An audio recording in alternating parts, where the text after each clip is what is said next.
want to stop there, and we'll reset this here because Garry Cobb's here. I want to talk to my friend Garry Cobb here. Garry, appreciate you coming aboard, my friend. I want to throw this at you, the WIP here today, and I heard Dick Vermeil say this, and you and I kind of have been on the same page with this. And Vermeil was asked the question, hey, do you want him to run less? Vermeil goes, absolutely not. I do not want him to run less. Why would I want that part of his game to be taken from him? There are two sides to look at this, right? Because, I mean, Garry, you and I know this. He's not going to throw the ball like Herbert or Mahomes. Those guys aren't going to do what he does either. So why would you limit him in what he does? What's your take on what Coach Vermeil said? Well, the big thing is injuries. That's the thing about the running. You can't get him hurt. The thing you want him to do is you want him to be smart. You want him to run, but you don't want him getting into a bunch of collisions, because once he gets what he can get, we don't need you carrying people into the end zone and big collisions and stuff. So he's got to be smart in that way, because if I was a team and I'm saying, like, okay, if I'm in the Eagles division, I want him to run, because he gets a shot and he's out.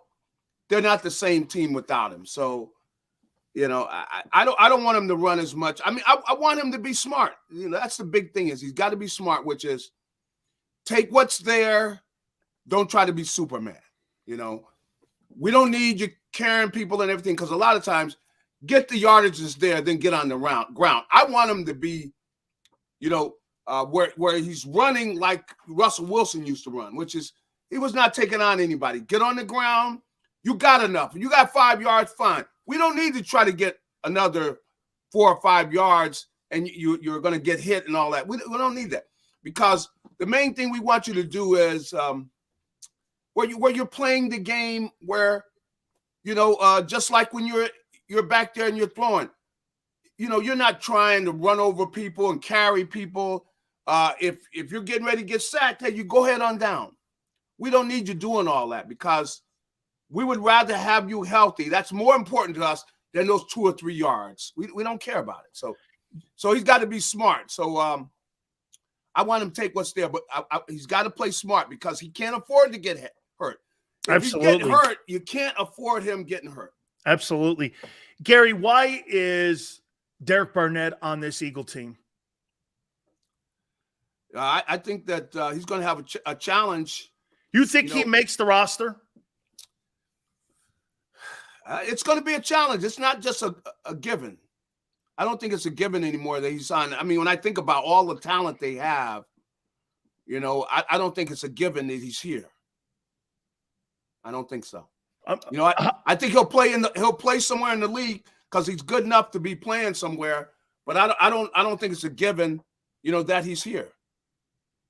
The loss of Hardgrave, how much of an impact is that going to be felt? Well, I was just reading something, so I guess I'm a little biased. But Hardgrave wasn't the best guy against the run. Correct. Okay. So I think that he's an outstanding inside pass rusher. So I can't say that, let's say Carter's going to step in and be as good of a pass rusher as he is, even though I think Carter's going to be a good pass rusher. And one-on-one with the guards in the NFL, he's going to give them a go, because kid does a lot of things naturally where he's got a combination of power and speed. And a lot of times he's going to be one-on-one. But I think Carter's better against the run. There's no doubt about it, I think. And I would say this to you. Yeah. They had such a good rotation. Would you consider bringing back either Linville Joseph or Dominican Sue? If you're Howie, for depth, would you consider bringing one of those guys back? I think, and from what I guess, I would probably say Linville. He was the one that I think was the most effective, and so I think he would be the one you bring back. I could see where you consider that. Yes, I most definitely consider that. And, you got a guy up there in the years, but you don't need him out there all the time. You can let him alternate. So I think that is definitely something that they will consider. because, I think he did a good job for them last year, no doubt about it. But and Linville, I don't know the guys that well, but it just seemed like Linville was ready to play right away when he got here. Yeah, it looked to me that it took a couple weeks for Sue to get up to speed, and I thought Joseph was a little bit more conditioned and ready to go, and you can actually play him on third down a little. I thought he really was a great addition to the team. I asked this question, Gary, in the last hour, and I want to get this to you. Look, you and I know this. When you're drafting and you're building a roster, you're doing it to win your division, and then you're doing it to win your conference. Yes. But the Kansas City Chiefs right now are the team to beat. Andy Reid and them. Have the Eagles done enough this offseason? They're going to play him again, and they may play him in a Super Bowl again. Yes, they could. Do you think they've done enough this offseason to beat them? Well, I think that I think they could have beat them last year. They could have beat them, but Mahomes just did enough to win the game. But I can't see where the Eagles are that much, where they're that much better than they were last year. I couldn't say that. No, I couldn't say that. I would have to, I think to say they're on the same level as last year, because they did lose some good players, I talked before about the linebacker position. I can't say that I'm confident that they're going to play linebacker as well as they did last year. I couldn't say that right now.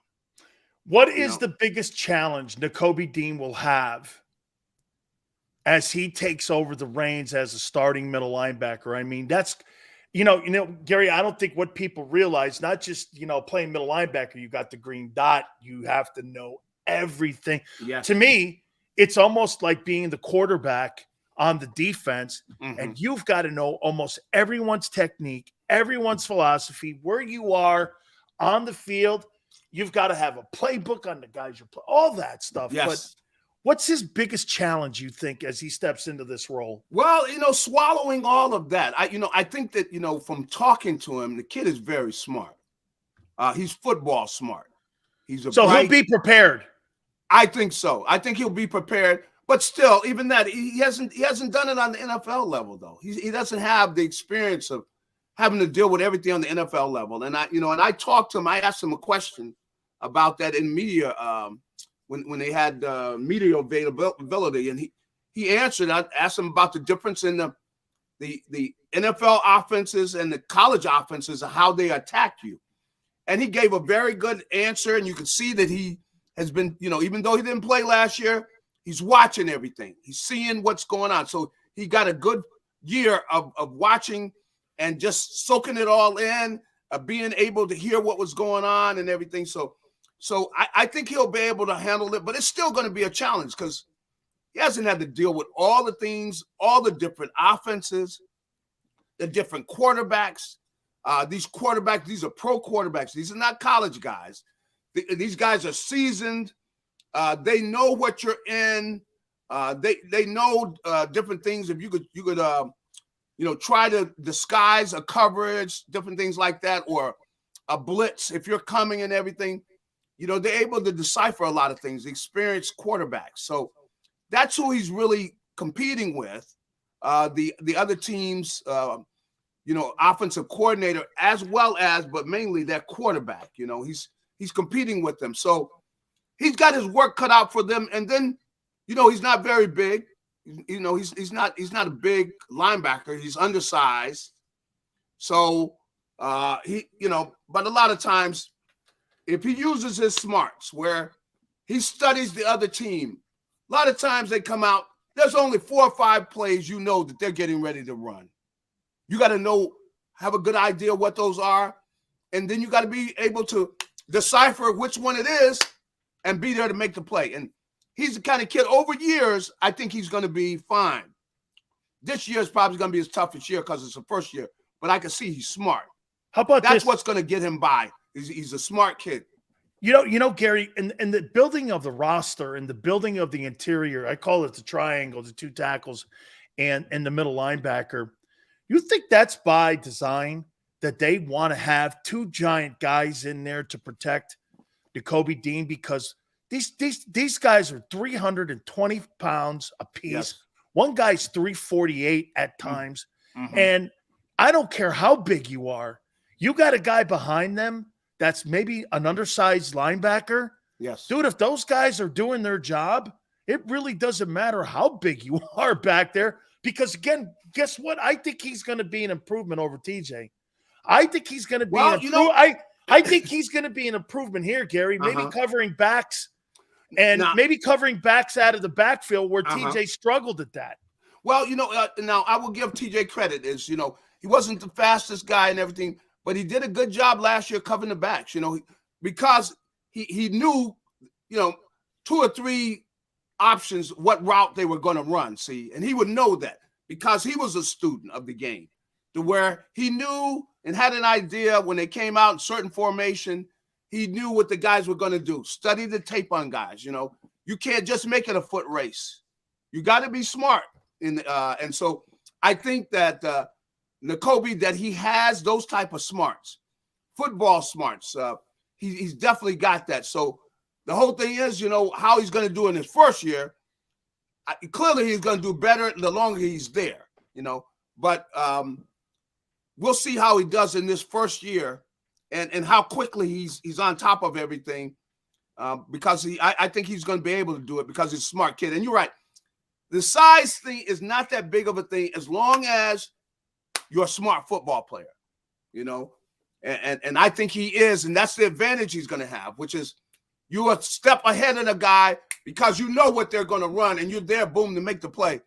That's the difference, man. You got to do your homework and preparation, where every time they come out, I would take back like in baseball, where hey, look, this guy's getting ready to throw 1 or 2 pitches because you know the guy, and you might say, okay, well, I'm looking for this. I'm going to look for this pitch.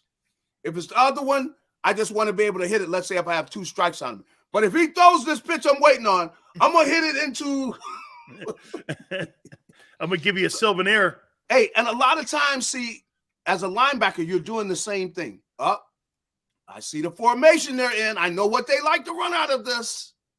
So I'm going to take a step over here for this one. I know this play they love to run. If they run the other one, I'll be all right. But if they run that one I think they're going to run, I might pick that pass off, or I'm going to make a big play on that. You know what's funny, Gary? That's the way you play the game. You bring back a lot of things that, the communication, and I want to talk about that next year. And a couple last questions here for you, Gary, because you're right. When you're playing next to an experienced guy, he's sitting, he's deep. That's right. Tight splits. Yep. Wide splits. Yep. And you hear all that banter going up and down the line of scrimmage, and guys behind me like you sitting there going like this. Strong set. Then they make a move and they're going wide. That's right. They shift. Slide three. Somebody going in motion, stuff like that. Yep. Are you concerned about that with communication with a lot of new faces in there? Well, there are going to be some mistakes, especially the young guys, the linemen. And the safety position. Yeah, and the safety position. You're right. The safeties now, they got their work cut out for them because the safety position, a lot of times you got to be the one to make the adjustment. And if you got smart safeties, a lot of times, the other team will start looking at, because they'll start calling out the play. Right. They'll start calling out the play. But, with all of the passing and with the things they ask a safety to do now, with the way that they get guys in one-on-one situations because of the way they spread everything out. You need smart safeties and you need some good people in there, especially, at nickel and things. But the Eagles have very good people. They got some young safeties. They're going to have to step in. They're going to have to be on top of this. And, when you mention that, that's another thing that puts more weight on Nikobe. Yeah. If you got veteran safeties, they're helping him. Yep. You got young safeties. He might have to be telling them, hey, look, man, beware of this. Be aware of that. Hey, Gary, you got young in front and behind you if you're Nikobe. Yeah, that's true. Now, that puts more weight on him. Because see, if you got experienced linemen around, and I'm telling you, because I went through this too. Hey, these guys are telling you stuff. This old guys around there, he's saying, "Look, man, he'll tell you like, hey, we were studying the draw because they're looking at when they're running that draw, and he'll tell you if they do this, they're getting ready to run that draw because he studied the tape. And some of the guys will see little things. The veteran guys, they will have you ready. And I've had them numerous times. I'm playing with guys that are veteran guys, man. They'll tell you to play. And they come out. They say they're getting ready to run that such play. And boom, they're running that play. Oh, my God. When you play with experienced guys like Ed Jones, man. Yes. You're going to run off tackle, man. That thing doesn't come right at you. All right, Garry, last question here. It's 38 days to training camp. What are you as a player working on right now? Look, this is not the 3-month training camp and all that other stuff.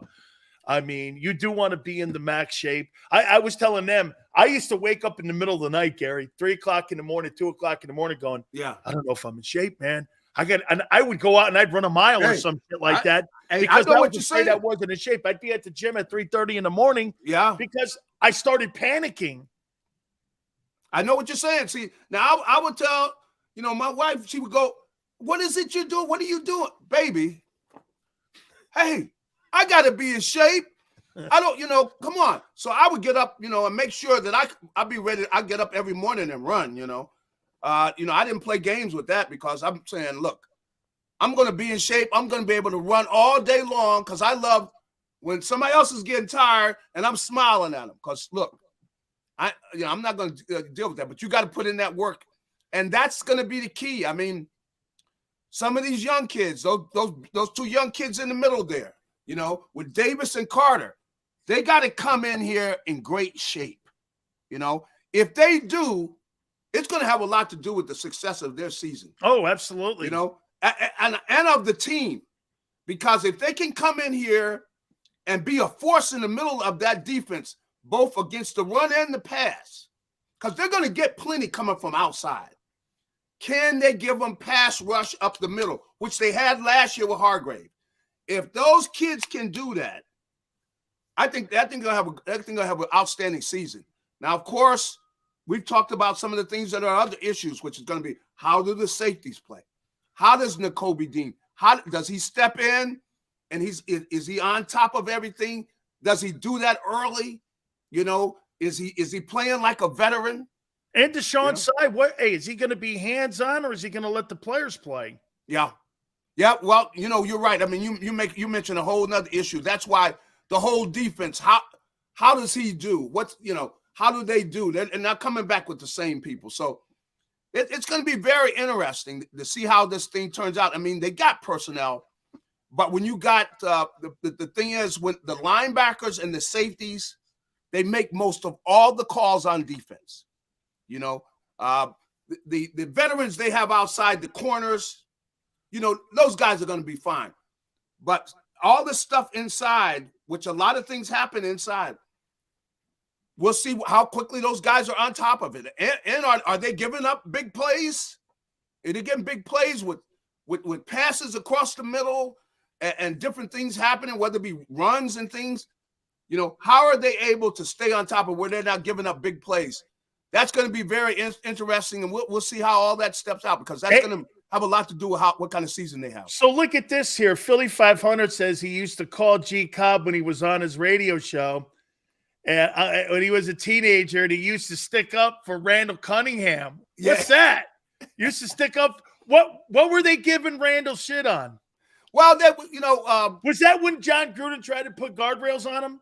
Yeah, they tried to put guardrails on him, and this was after Randall was there for a while. Of course, Randall ended up leaving here, but had some great ball up in Minnesota too.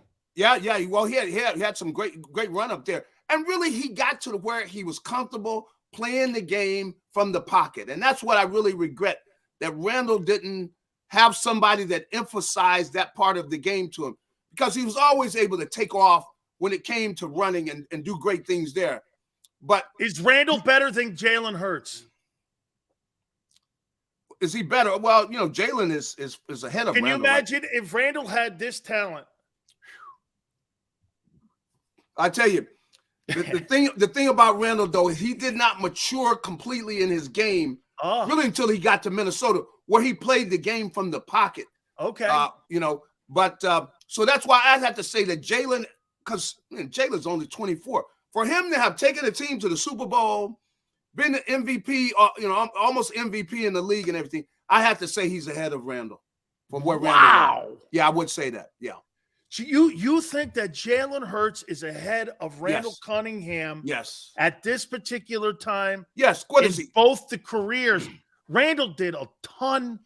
Yes, he did. Now, he had Keith Jackson and Byers, so he did have some offensive people. The O-line wasn't great. Yeah. But, I mean, Gary, so that's quite a compliment, man. You think Jalen Hurts right now is ahead of Randall Cunningham in the progress? I look at the year he had last year. Now, Randall had some years like this where, MVP level type of year, yes. But I'd have to say because of the way, Jalen threw the ball, took care of the ball. He did not turn the ball over very much. He ran the ball. And Randall had years like that where he did all of those things too. But his ability to throw from the pocket and everything, it's close. It's close. But I've had to say Jalen, with the fact, what is he, 24, 25 years 24. old? 24 years old.